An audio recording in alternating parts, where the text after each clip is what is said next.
Students, आज हम लोग एक और इम्पॉर्टेंट टॉपिक कर लेते हैं जहां से लॉन्ग आंसर टाइप क्वेश्चंस ही आते हैं ज़्यादातर और एक न्यूमेरिकल भी आ जाता है।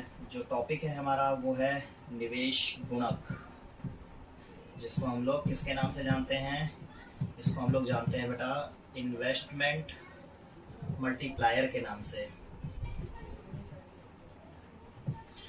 इसको बेटा खाली गुणक के नाम से भी जाना जाता है और खाली मल्टीप्लायर के नाम से भी जाना जाता है। गुणक जो होता है वो हमेशा के से रिप्रेजेंट किया जाता है। के का मतलब क्या हुआ? मल्टीप्लायर। मल्टीप्लायर का मतलब किसी चीज को कितने मल्टीप्लाई कर रहा है। लेकिन हम लोग यहाँ पर किस चीज के मल्टीप्लायर की बात कर रहे हैं?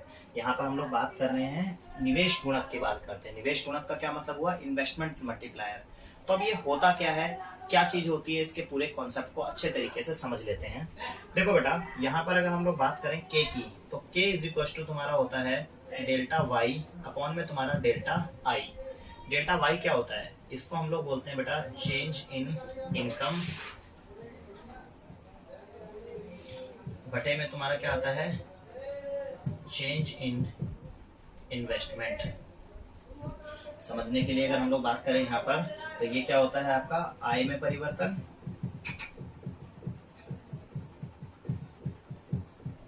बटे में तुम्हारा क्या आता है बेटा? निवेश में परिवर्तन।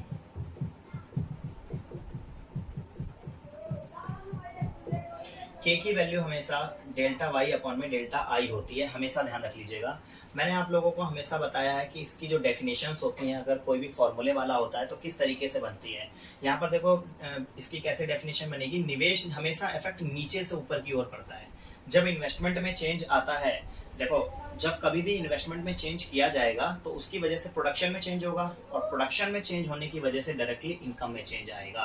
तो हमारा ये जो इसका वो बनती है डेफिनेशन, वो ये बनती है कि निवेश में होने वाले परिवर्तन के फलस्वरूप आय में होने वाले परिवर्तन को हम क्या बोलते हैं? निवेश गुणक बोलते हैं। निवेश में जो भी परिवर्तन किया उसकी वजह से जो आय में परिवर्तन हुआ वो निवेश गुणक कहलाया। Change in income due to the change in investment. अगर इन्वेस्टमेंट में हम चेंज ना करते तो हमारी इनकम में चेंज ना आता। यही हमारा बन जाता है निवेश गुणक, जिसको हम लोग इन्वेस्टमेंट मल्टीप्लायर के नाम से भी जानते हैं। अब इसको हम लोग एक बार ग्राफिकली एक बार समझ करके देख लेते हैं कि किस तरीके से हमारा ये वर्क करता है। ये देखो, अभी मैंने आपको बताया कि जब हम लोग इन्वेस्टमेंट में चेंज करेंगे तो उससे हमारी इनकम में भी चेंज आ जाएगा। देख लेते हैं कि कैसे आ जाएगा, क्या बताया ही है या फिर आएगा भी। ये देखो बेटा, ये है आपका एएस और ये हो गया आपका एडी। इक्विलिब्रियम इनकम कहां पर जनरेट होती है बेटा?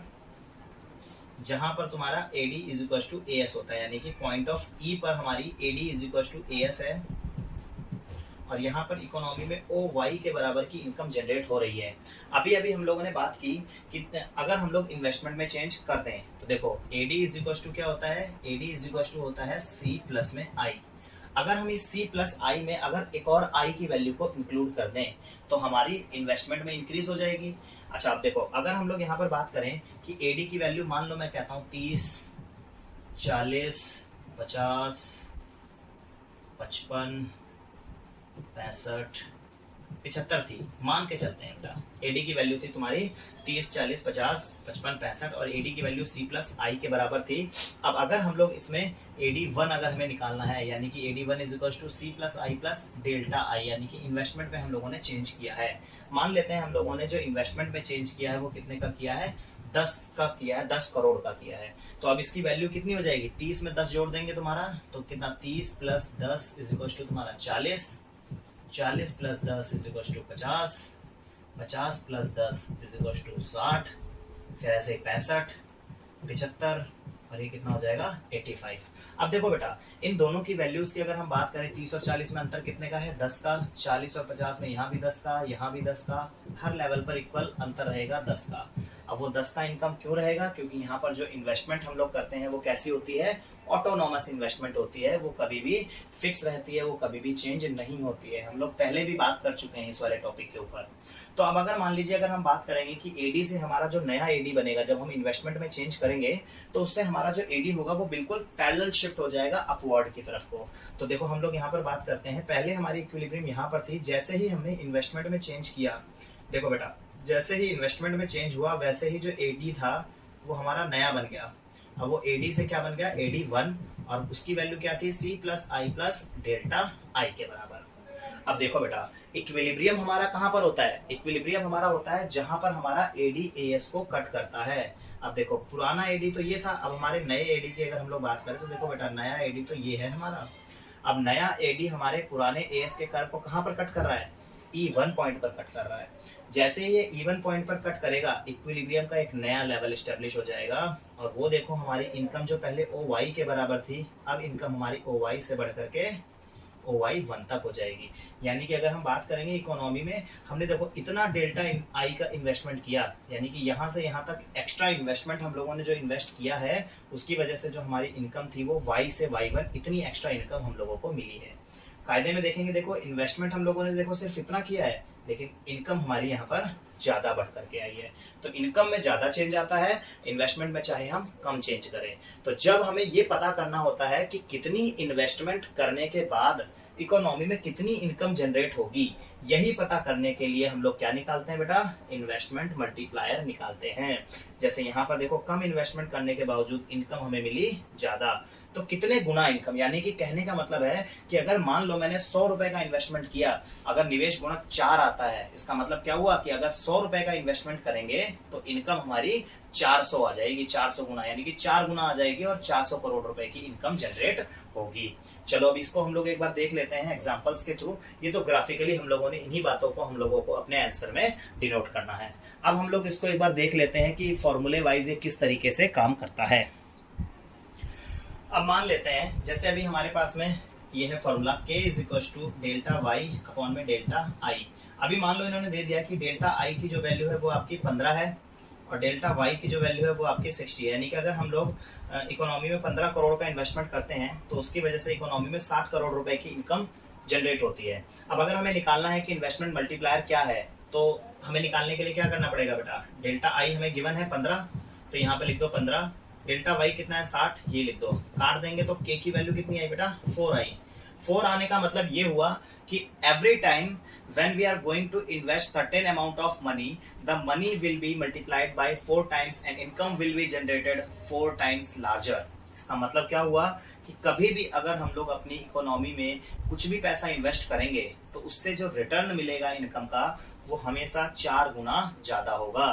इस सिनेरियो का मतलब ये हुआ, ऐसा नहीं है कि सिर्फ हम लोग जब 15 करोड़ रुपए इन्वेस्ट करेंगे तो ही हमें 60 करोड़ मिलेंगे। इसका मतलब ये भी हुआ कि के की वैल्यू 4 है। इट क्लियरली मीन्स कि अगर हम लोग 100 करोड़ का इन्वेस्टमेंट करेंगे तो उससे हमें 400 करोड़ रुपए की इनकम भी होगी। क्लियर? अगर हम लोग यहाँ पर 200 करोड़ रुपए की इन्वेस्टमेंट करेंगे तो 200 इंटू 4 800 करोड़ रुपए की हमें इनकम भी होगी। 1000 करोड़ रुपए अगर इन्वेस्टमेंट करेंगे तो 4000 करोड़ रुपए की हमें इनकम होगी। यही इंडिकेट करने के लिए, यही निकालने के लिए हम लोग इन्वेस्टमेंट मल्टीप्लायर का यूज करते हैं कि एक कंट्री में अगर इन्वेस्टमेंट किया जा रहा है तो how much income will be described और how much income will be created by the investing amount. तो यही हम लोग इन्वेस्टमेंट मल्टीप्लायर के थ्रू जज करते हैं। अब एक और इसमें क्वेश्चन आ जाता है कि इन्वेस्टमेंट मल्टीप्लायर का रिलेशन एमपीसी के साथ कैसा होता है, तो वो भी बहुत इंपॉर्टेंट क्वेश्चन है, उसको हम लोग देख लेते हैं। तो अब हम लोग अगला टॉपिक कर लेते हैं। आपका एग्जाम में क्वेश्चन आ जाता है सीधा सीधा कि what is the relation between multiplier and MPC, यानी कि एमपीसी और गुणक के साथ में क्या संबंध होता है, एमपीसी का गुणक के निवेश गुणक के साथ में क्या संबंध है। तो एमपीसी और निवेश गुणक का हमेशा कैसा संबंध होता है बेटा, डायरेक्ट संबंध होता है। इसको हम लोग बोलते हैं प्रत्यक्ष संबंध होता है। प्रत्यक्ष संबंध कैसे होता है कि जितना ज्यादा एमपीसी होगा उतना ही ज्यादा हम लोग क्या करते हैं, कंजम्पशन करते हैं। एमपीसी ज्यादा होने का क्या मतलब होता है, एमपीसी ज्यादा होने का मतलब होता है कि एक कंट्री के अंदर लोगों के खर्च करने की टेंडेंसी जो है वो ज्यादा है। लोग ज्यादा खर्च करेंगे, इसका मतलब एक प्रोड्यूसर को इनकम ज्यादा होगी। जब प्रोड्यूसर को इनकम ज्यादा होगी तो वो ज्यादा इन्वेस्टमेंट करेगा, और जब ज्यादा इन्वेस्टमेंट करेगा तो ज्यादा दोबारा से प्रोडक्शन होगा, और ज्यादा प्रोडक्शन का मतलब ज्यादा इनकम। तो ये ध्यान रख लेना हमेशा, एमपीसी ही एक ऐसी प्रवृत्ति होती है, एक ऐसी टेंडेंसी होती है जो ये दिखाती है कि किसी कंट्री में लोग कितना खर्च कर रहे हैं। एमपीसी ज्यादा का मतलब लोग ज्यादा खर्च कर रहे हैं, और एमपीसी कम का मतलब लोग कम खर्च कर रहे हैं। लोग ज्यादा खर्च करेंगे तो इकोनॉमी का मतलब इकोनॉमी में बूस्ट ज्यादा होगा, लोग कम खर्च करेंगे तो इकोनॉमी में कम पैसे जाएंगे और अगली बार इकोनॉमी में कम प्रोडक्शन होगा और अगली बार इकोनॉमी में कम इनकम जनरेट होगी। तो अब हम लोग देख लेते हैं, अभी मैंने आपको बताया कि इन दोनों के बीच में एक डायरेक्ट रिलेशन होता है। तो डायरेक्ट रिलेशन में कैसे निकालते हैं डायरेक्ट रिलेशन, देखो k is equal to delta Y upon में तुम्हारा डेल्टा आई होता है, ये हमें पता है। ये तो हमारा आई और वाई के साथ रिलेशन है। अब अगर हम एमपीसी के साथ रिलेशन की बात करें तो k is equal to 1/1 minus MPC होता है। अब यहाँ पर ये तुम्हारा देखो एमपीसी बटे में है तो यहाँ आकर के मल्टीप्लाई होगा, इसी वजह से ये तुम्हारा डायरेक्ट रिलेशन की बात करता है। या फिर अगर हम लोग फॉर्मूले की बात करें तो यहाँ पर k is equal to 1/1 minus MPC किसका फॉर्मूला होता है, ये होता है एमपीएस का, तो ये 1/एमपीएस भी होता है। अब अगर हम बात करें ये कहाँ से आ गया अचानक से ये फॉर्मूला, इस फॉर्मूले की डेरिवेशन हम लोग एक बार समझ लेते हैं। देखो बेटा, हम लोगों ने पढ़ा था कि y is equal to C plus I होता है, ये पढ़ा था हम लोगों ने इससे पहले भी, इक्विलिब्रियम पर y is equal to C plus I होता है। तो ऑब्वियस है कि delta y is equal to delta C plus में डेल्टा आई भी होगा, यानी कि इनकम में अगर चेंज आएगा, कंजम्पशन में भी चेंज आएगा और इन्वेस्टमेंट में भी चेंज आ जाएगा। इतना क्लियर है। यहाँ से हम लोगों को अगर डेल्टा आई की वैल्यू निकालनी है तो हम लोग निकाल सकते हैं। Delta I is equal to क्या हो जाएगा, डेल्टा आई इधर है, इस डेल्टा वाई में से डेल्टा सी की वैल्यू को माइनस कर दो। Delta I is equal to delta Y minus में डेल्टा सी। ये देखो बेटा, delta I is equal to delta Y minus में डेल्टा सी, इसी फॉर्मूले से हमारी वैल्यू आई है। डेल्टा आई इधर है, इसको इधर से माइनस कर देंगे तो डेल्टा आई की वैल्यू डेल्टा वाई माइनस में डेल्टा सी हो जाएगी।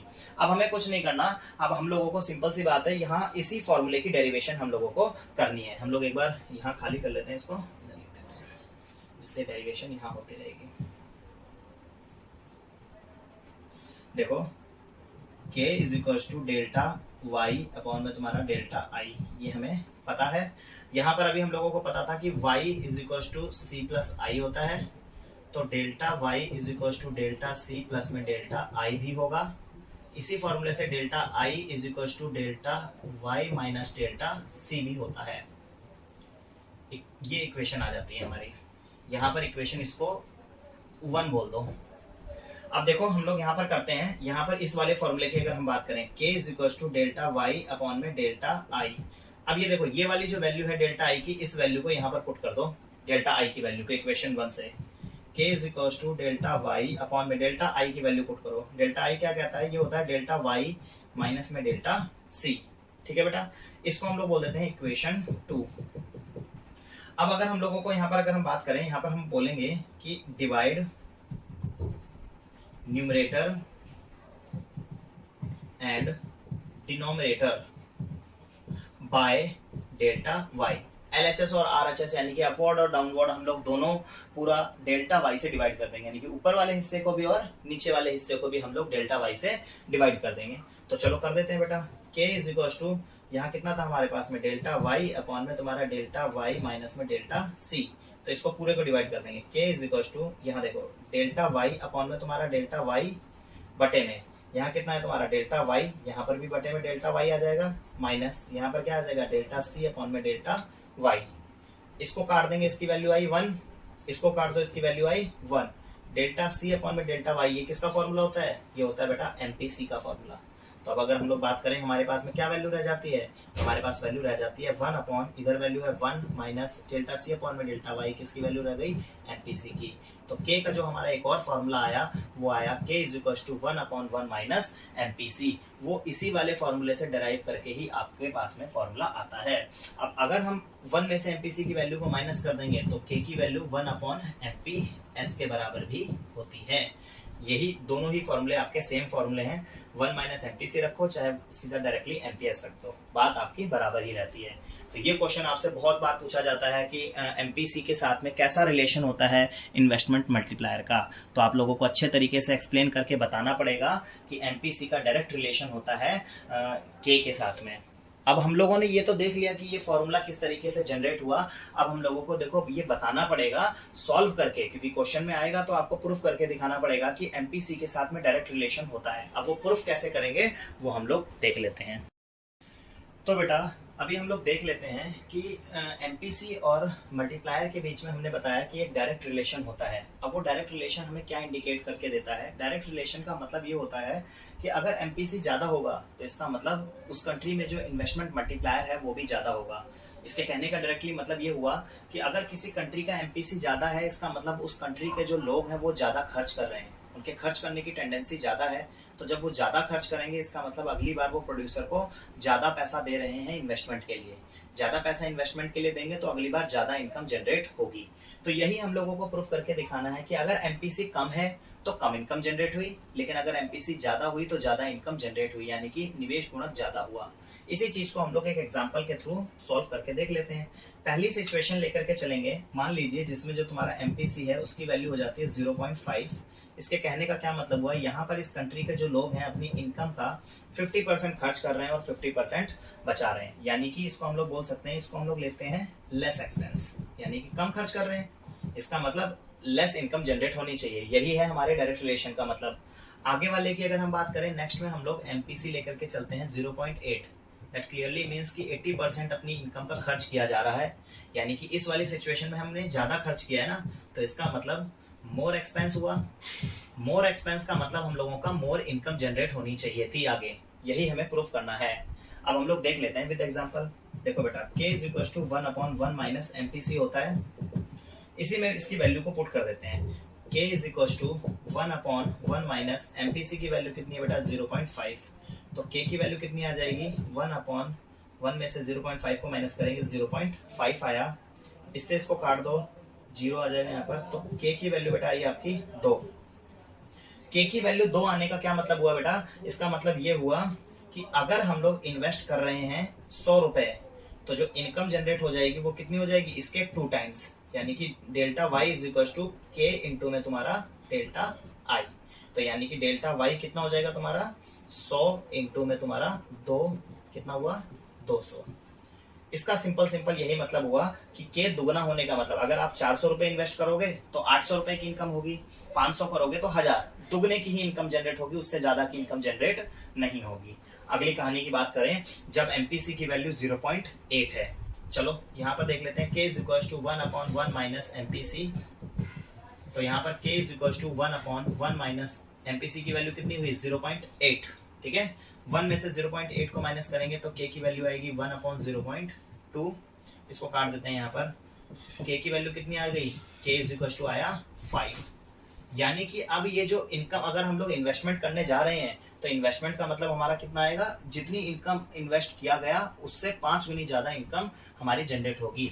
देखो यहाँ पर हमारे पास फॉर्मूला था ना, k = डेल्टा y अपॉन में डेल्टा i। अगर हम लोगों को अगर डेल्टा y निकालना होगा तो क्या करना पड़ेगा? इस k को मल्टीप्लाई करना पड़ेगा डेल्टा i से। तो हमारा क्या निकल करके आएगा? Delta y। मान लेते हैं सेम यही वाला क्वेश्चन लेकर के चलेंगे। डेल्टा i हमारा यहाँ पर कितना हुआ था बेटा? आपका 100 करोड़ का अगर हम इन्वेस्टमेंट करते हैं तो यहाँ पर देखो डेल्टा y हमें अगर निकालना होगा तो = 100 इंटू में तुम्हारा k की वैल्यू कितनी है तुम्हारी? 5 है। तो डेल्टा y = 100 इंटू में तुम्हारा 5। तो डेल्टा y कितना हुआ आपका बेटा? 500। यानी कि यहाँ पर जब इन्वेस्टमेंट में चेंज किया तो 100 के बदले में कितने करोड़ मिले? 500 करोड़।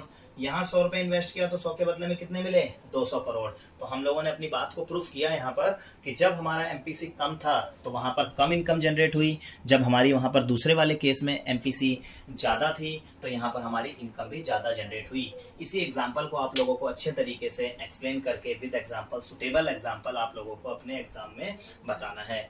तो इस तरीके को आप अच्छे तरीके से समझ लीजिए। इस वाले टॉपिक को हम लोग बस यहीं खत्म करते हैं, इससे ज़्यादा इसमें कुछ ब्रीफली नहीं आता है। आप लोगों को अच्छे तरीके से इसकी प्रिपरेशन करनी है। ये चैप्टर भी हमारा ऑलमोस्ट पूरा हो गया है और इस चैप्टर से रिलेटेड अभी हमारे पास में जो भी क्वेश्चंस होंगे वो हम लोगों ने यहाँ पर कर लिए हैं। इसमें बहुत ज़्यादा क्वेश्चंस की कोई खास ज़रूरत नहीं है। बाकी ये जो क्वेश्चंस मैंने आपको करके दिखाए हैं इसी के बेस्ड पे क्वेश्चंस भी आपके आते हैं। एक काम कर लेते हैं, क्वेश्चन भी करके देख लेते हैं कि किस तरीके से क्वेश्चन आपके इसके आते हैं। चलिए बेटा एक क्वेश्चन करके देख लेते हैं। यहाँ पर हम लोगों को एमपीसी की वैल्यू गिवन है आप लोगों की 0.5, इंक्रीज इन इनकम आप लोगों को गिवन है 1000। अब यहाँ पर इन्होंने बोला है कि इन्वेस्टमेंट में कुछ ना कुछ सर्टेन इन्वेस्टमेंट किया गया था, डेल्टा आई यानी कि चेंज इन इन्वेस्टमेंट क्या था आपका, वो आपको बताना है कि चेंज इन इन्वेस्टमेंट क्या था। तो हम लोगों के पास में देखो के होते हैं दो फॉर्मूले, एक होता है डेल्टा आई अपॉन में डेल्टा वाई। अब देखो बेटा अगर ये फॉर्मूला लगाएंगे तो यहाँ पर डेल्टा वाई तो गिवन है, ये है तुम्हारा डेल्टा वाई, लेकिन डेल्टा आई गिवन नहीं है और के गिवन नहीं है, तो हम लोग ये फॉर्मूला यूज नहीं कर सकते। एटलीस्ट दो चीजें होनी चाहिए हमारे पास, तब हम तीसरी चीज निकाल सकते हैं। अब देखते हैं के की वैल्यू को हम लोग दूसरे फॉर्मूले से निकाल सकते हैं, वो होता है K is equal to 1/1 minus MPC. यहाँ एमपीसी की वैल्यू 0.5 गिवन है। अब हम लोग इन दोनों ही फॉर्मूलों का यूज करेंगे और इन दोनों ही फॉर्मूले से हम लोग वैल्यू को निकालेंगे। देखो बेटा के इज इक्वल टू 1/1 माइनस 0.5, तो के की वैल्यू आएगी 1/0.5, काटेंगे इसको तो के की वैल्यू आई बेटा आपकी 2 आ गई।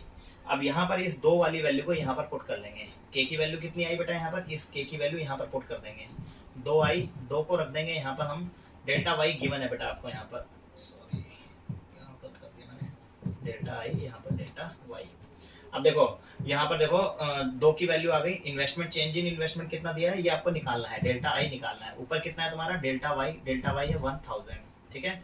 अब इन्वेस्टमेंट को यहाँ ले जाओ, 2 की वैल्यू यहाँ आ जाएगी, तो delta I is equal to तुम्हारा कितना हो जाएगा 1000 अपॉन में तुम्हारा 2, काट दो इसको, तो डेल्टा आई की जो वैल्यू हो गई वो कितनी आ गई 500। तो इन्वेस्टमेंट हमारी आ गई यहाँ पर 500। तो बहुत सिंपल क्वेश्चंस आते हैं, ये इस तरीके के क्वेश्चंस आते जरूर हैं, तो आपको अच्छे तरीके से कमांड पर करने हैं। एक और क्वेश्चन कर लेते हैं, चलो बेटा एक और क्वेश्चन कर लेते हैं। इसमें ऑलरेडी गिवन है कि एमपीसी है आपका 0.75। अब वो ये बोलता है कि अगर हम लोगों को इनकम में चेंज करना है 600 करोड़ रुपए का, तो कितने इन्वेस्टमेंट की हम लोगों को जरूरत होगी। यानी कि अगर मान लो हम बात करते हैं कि अगर हमें 600 करोड़ रुपए की इनकम में चेंज लाना है तो उसके लिए इन्वेस्टमेंट कितने करोड़ का चेंज करना पड़ेगा। सेम वही क्वेश्चन है, ज्यादा इसमें कुछ अलग नहीं है। तो फॉर्मूला है 2 हमारे पास में, K is equal to 1/1 minus MPC, और दूसरा है K is equal to delta Y upon में तुम्हारा डेल्टा आई। इस वाले फॉर्मूले से हम लोग के की वैल्यू निकाल करके इस वाले फॉर्मूले में पुट कर देंगे, तो निकाल लेते हैं। K is equal to 1/1 minus MPC कितना है 0.75, के की वैल्यू आई 1/0.25, इससे इसको काट देंगे, के की वैल्यू आई बेटा 4। इस के की वैल्यू को उठा करके इस वाले फॉर्मूले में पुट करो, तो के की वैल्यू रख दो 4 is equal to delta Y upon में तुम्हारा delta I. Delta Y already given है, वो यहाँ पर पुट कर दो, 4 is equal to delta Y कितना है तुम्हारा 600 अपॉन में तुम्हारा डेल्टा आई। डेल्टा वाई को यहाँ रखो, 4 को यहाँ रख दो, delta I is equal to 600 बटे में तुम्हारा 4, काट दो, डेल्टा आई की वैल्यू हो गई बेटा आपकी 4,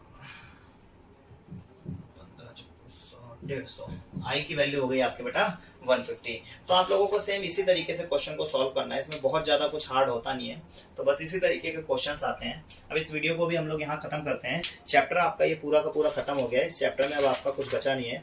हम लोग अगली क्लास में, अगले वीडियोज में अगला हम लोग चैप्टर देखेंगे, जिसमें हम लोग ये डेफिसिट डिमांड और तुम्हारा एक्सेस डिमांड, वो बहुत इंपॉर्टेंट, यानी कि अल्प रोजगार संतुलन और बिना संतुलन के किस तरीके से स्थिति आती है, वही हम लोग डिस्कस करेंगे।